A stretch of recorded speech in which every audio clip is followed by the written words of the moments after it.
Révolution, la vie de Léa, épisode 5.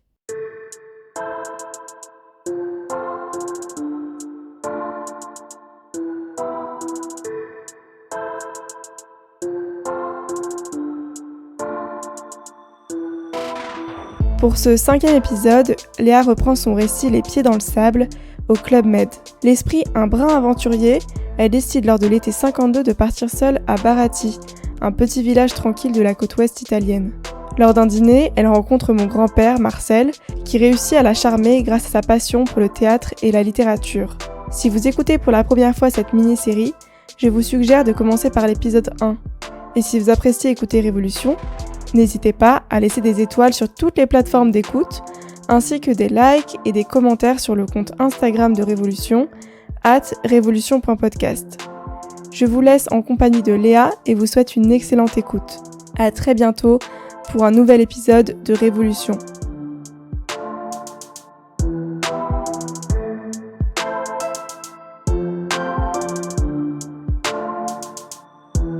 Les vacances de l'année 1952 sont importantes pour la suite de mon histoire. Parmi mes collègues de bureau, j'avais justement une assistante sociale qui me donnait souvent je dirais pas des conseils, mais enfin on était assez liés. Il y avait entre nous beaucoup d'amitié et au moment de choisir mes futures vacances au mois de mai ou juin, j'étais ennuyée je ne savais pas où aller. J'avais une amie qui voulait bien m'accompagner et c'était à moi de choisir. Donc, sur le conseil de ma collègue qui me parlait du club Méditerranée, parce que c'était les débuts du club Méditerranée, justement, dont les vacances étaient organisées depuis le début de 50-51. On a parlé des villages qui étaient à ce moment-là, qui n'étaient pas nombreux. Et il y avait un village en Italie qui s'appelait Barati, qui était à peu près en face l'île d'Elbe. Ça m'a plu, je me suis un petit peu lancée dans l'espoir de pouvoir y séjourner. Nous avions, à ce moment-là, 3 semaines de vacances. Oui, 3 semaines de vacances. Mais il était possible de prendre un peu plus, 1 semaine de plus. Je pensais partir pour 1 mois. Bon, ça ne s'est pas arrangé pour le temps, mais je me suis inscrite, j'ai pris les renseignements et je suis partie pour Barati au mois d'août. C'était un peu spartiate, à ce moment-là, le club méditerranéen. C'était pas encore le club Med. On logeait dans des cases. C'était un peu rudimentaire aussi, mais il y avait beaucoup d'ambiance. Ce qui était regrettable aussi, c'était l'état c'était important, les sanitaires. Oh, il était fréquent d'avoir ce qu'on appelait la tourista. Hein? La tourista. Alors là, c'était normal presque d'abord. Bon, pour moi, ça s'est pas trop mal passé quand même. Ce que j'appréciais, c'était la baignade, l'ambiance des soirées. le fait d'avoir des tables à 8 personnes, d'avoir la facilité de se mettre à table n'importe où. Enfin, c'était la grande liberté pour beaucoup de choses. Donc, ça m'a plu. Ça m'a plu malgré tous les inconvénients, bien sûr. Bon, à ce moment-là, c'était un petit peu normal, hein. C'était quand même les débuts de ces lieux de vacances qui réunissaient des gens de tous les bords au cours justement de repas. J'étais à table, hein, oui, avec plusieurs personnes un groupe qui était très très sympathique et qui réunissait, d'après ce que je me souviens, il y avait 2 couples et trois célibataires et 3 personnes qui étaient seules. Parmi ces personnes, il y avait un garçon qui m'a tout de suite plu parce qu'il était simple au point de vue. Il avait une approche très chaleureuse, en gardant quand même une attitude un petit peu réservée, peut-être, si on voulait bien le voir. On a tout de suite sympathisé, voilà. Parce que, en discutant de choses un petit peu plus personnelles, j'ai appris qu'il habitait tout près de chez moi, de chez mes parents, rue de Tocqueville. Nous étions pas très loin l'un de l'autre, et le mieux, c'est qu'il faisait partie d'une amicale qui montait des pièces de théâtre. Et petit à petit,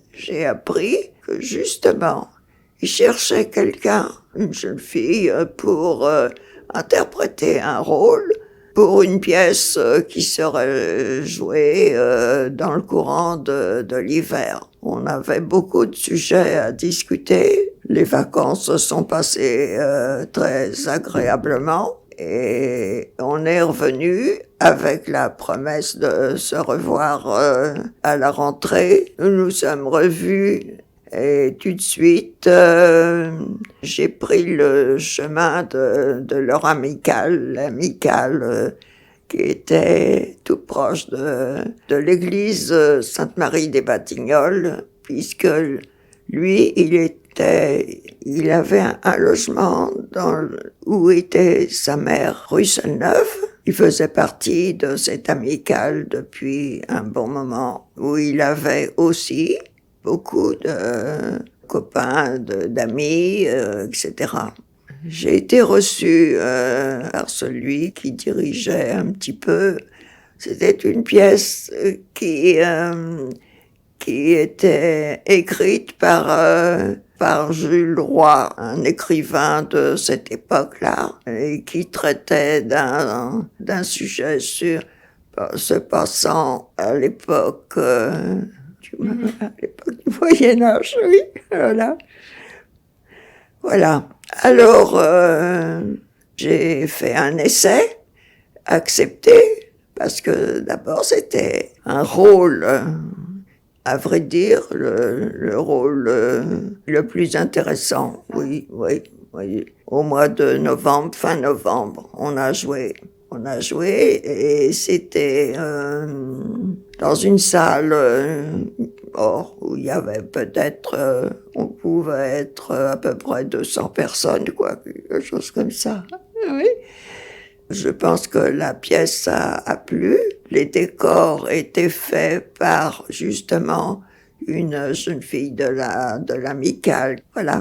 La pièce a eu du succès et je pense que ça signait mon intégration dans l'amicale, avec l'espoir qu'il y aurait plus tard d'autres pièces dans lesquelles je pouvais jouer. Cette histoire du théâtre, ça nous a beaucoup rapprocher. À ce moment-là, il n'était pas question de faire un projet quelconque parce que il n'avait pas de situation qui soit de situation stable. Oui, il gagnait un salaire qui n'était pas suffisant parce que il voyageait beaucoup pour une entreprise.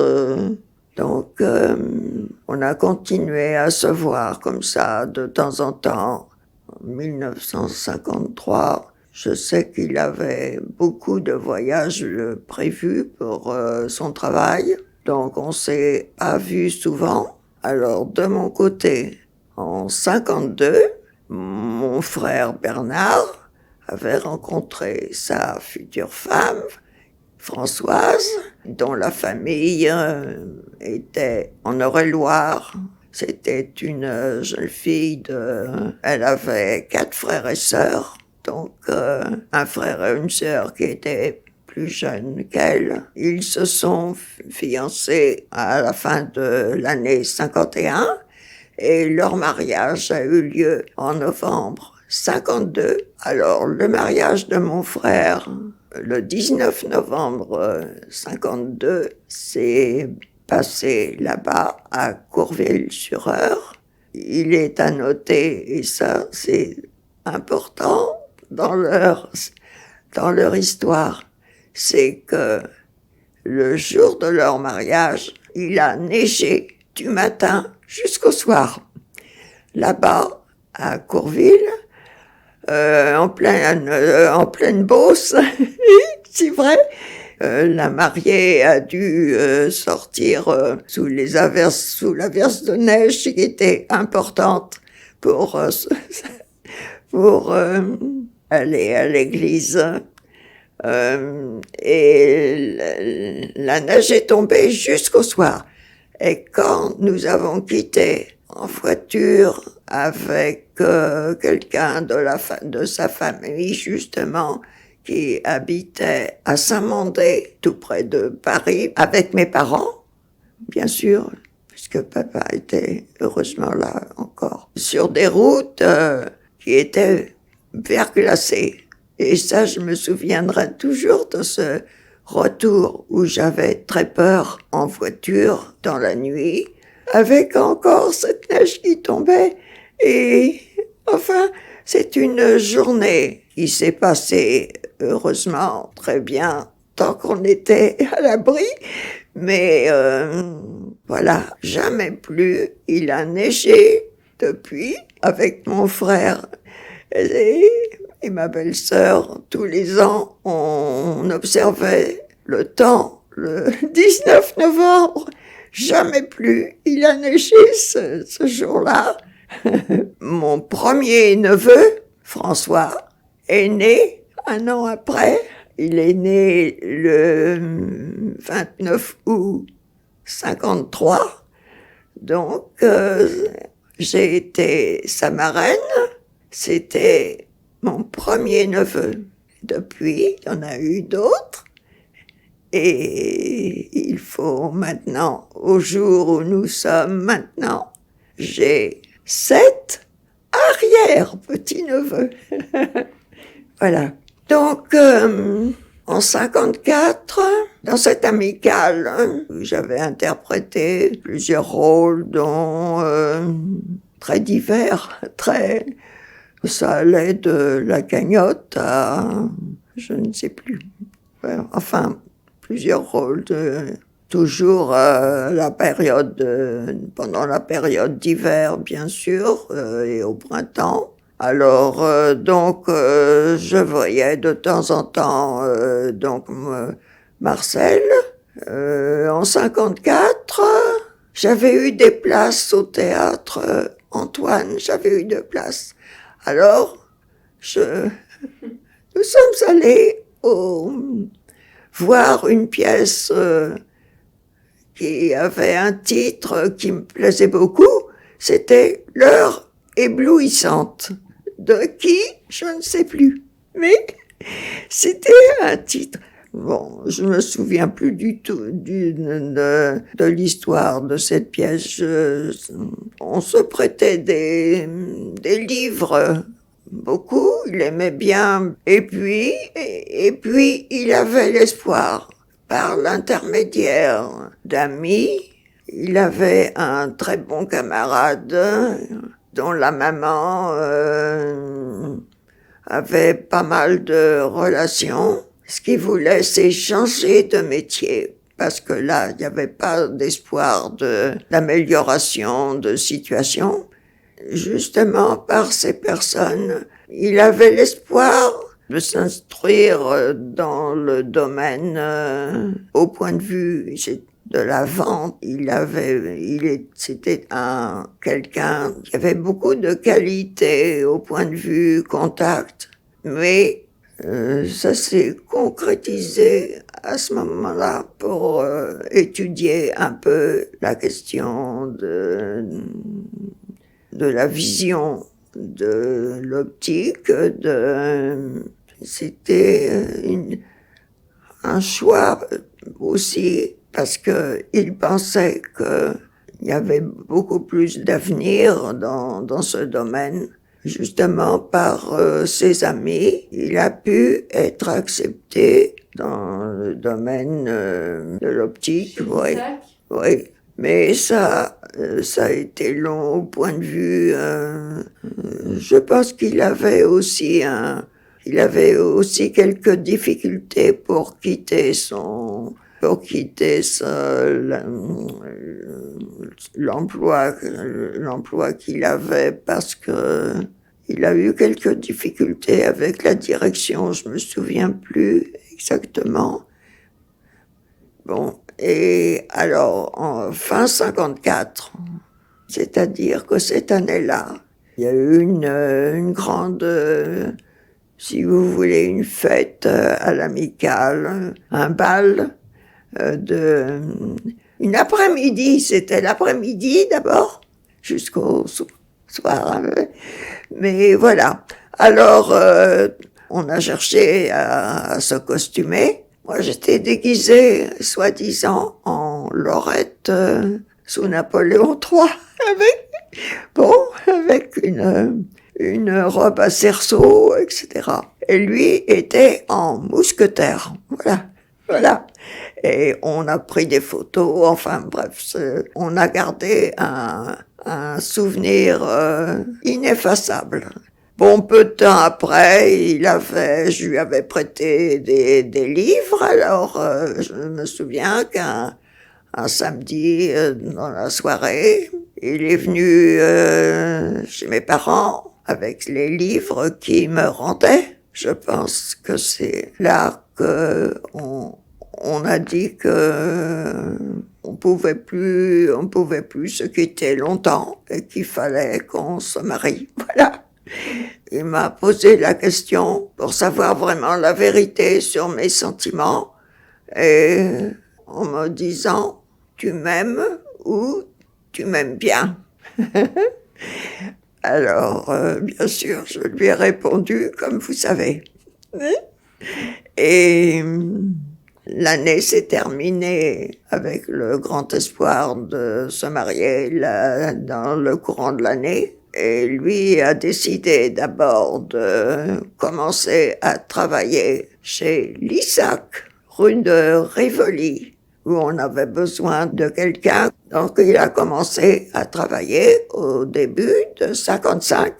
Et là, on a convenu de se marier avant les grandes vacances. Donc, au mois de juillet, la date a été fixée au 21 juillet pour le mariage civil et le mariage religieux 2 jours après. 2 jours après, le 23 juillet.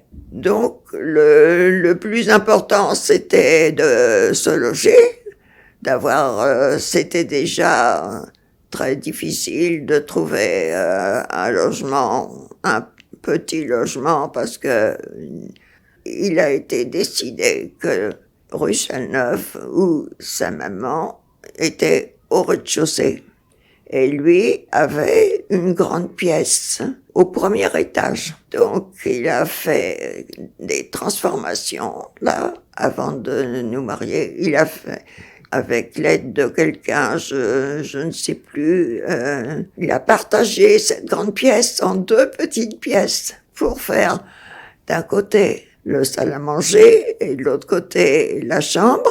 Il y avait un petit réduit où on a installé une cuisine.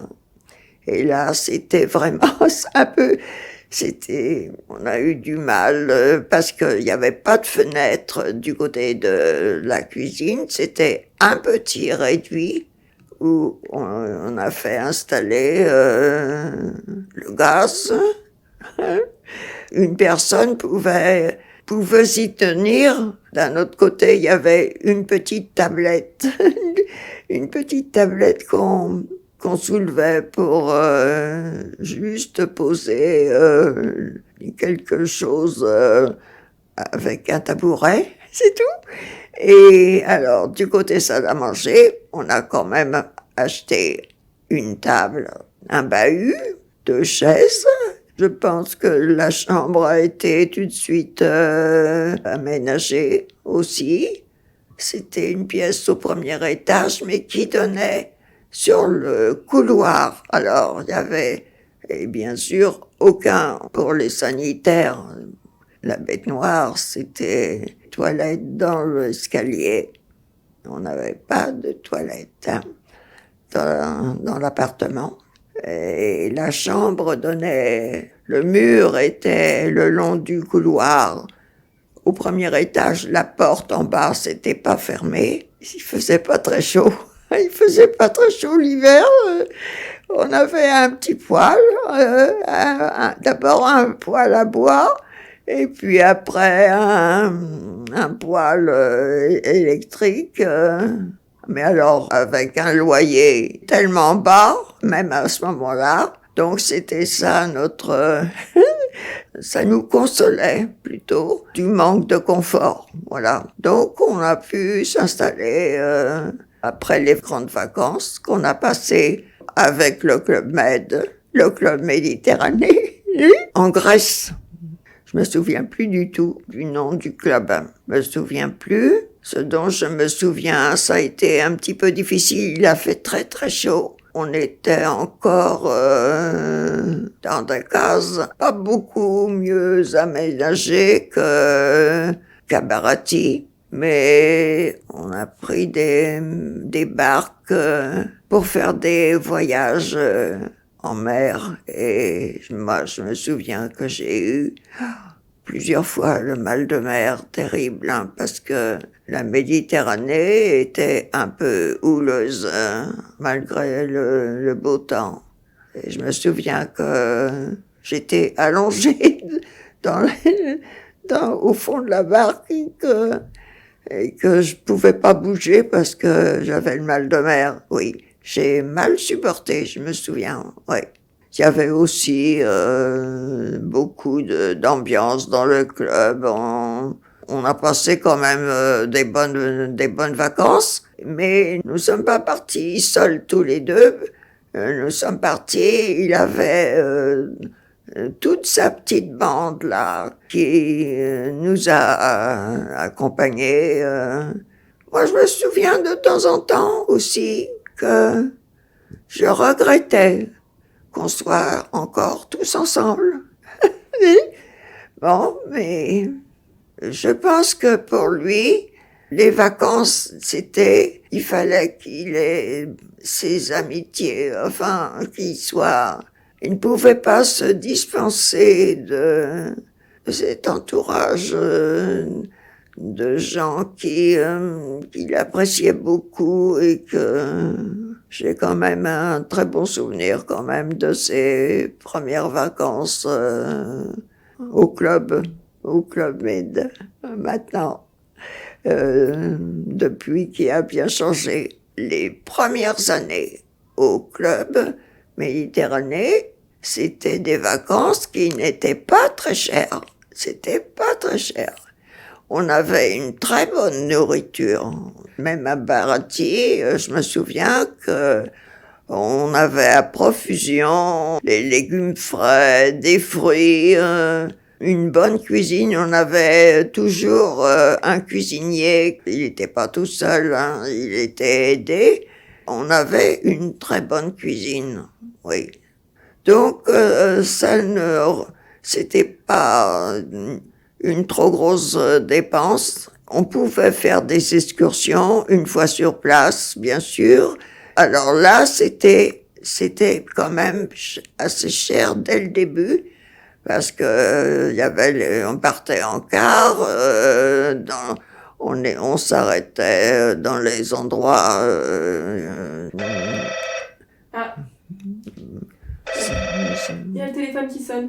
C'est Bernard.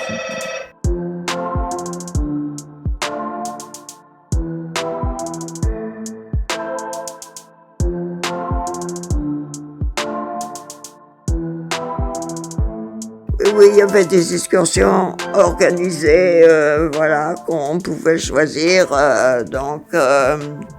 pour des sites touristiques. Enfin, voilà, on pouvait se déplacer. Justement, il faut bien dire que les premières années au club, c'était pas très cher, avec tout ce qui était offert. Sauf bien sûr, le logement. Le logement, c'était un peu, oui, comme je dis, spartiate. C'est bien plus tard, dans les années, après les années 60 et quelques, qu'ils ont construit des bungalows. C'était beaucoup plus confortable, hein, avec une installation sanitaire qui était plus normale. Plus normale, c'est vrai. Donc, au fur et à mesure que les années ont passé, le club s'est amélioré. Voilà.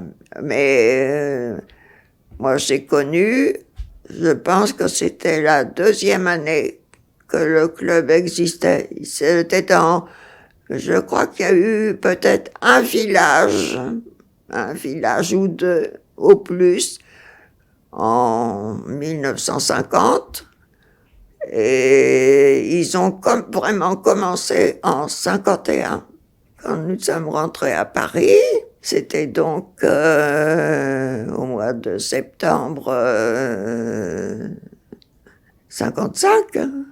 Tous les deux, on a retrouvé nos occupations. Et là, il s'est investi dans son travail. Ça a très bien marché. Il est resté, je sais pas, plusieurs, 2 ou 3 mois, je crois, rue de Rivoli. Et puis, après, on l'a envoyé en province. Il a été voir les boutiques à Toulouse. Il est allé à Toulouse. Il est allé à Clermont-Ferrand, enfin dans plusieurs villes. Au fur et à mesure que les années passaient, de temps en temps, il allait en province. Ça durait environ 3 semaines, un mois. Il a fait vite des progrès et il me disait que c'était regrettable qu'il puisse pas passer des concours, peut-être pour, lui manquait bien sûr des examens pour, plus tard, ouvrir lui-même un lieu d'optique. Il s'est fait beaucoup aussi d'amis dans ce milieu. Rue de Rivoli, notamment quelqu'un qui l'a pris un petit peu sous son aile, si je veux, pour continuer sa formation. Et c'est quelqu'un qui était plus jeune, un peu plus jeune que lui, et qui est encore vivant et qui se souvient de lui, Monsieur Giselski, encore actuellement, il n'y a pas très longtemps. Il m'a téléphoné pour avoir des nouvelles, pour savoir Quand Odile est née, il a fait tout ce qu'il fallait. Il me semble que c'est quelque chose d'irréel un peu, tu vois. Ouais.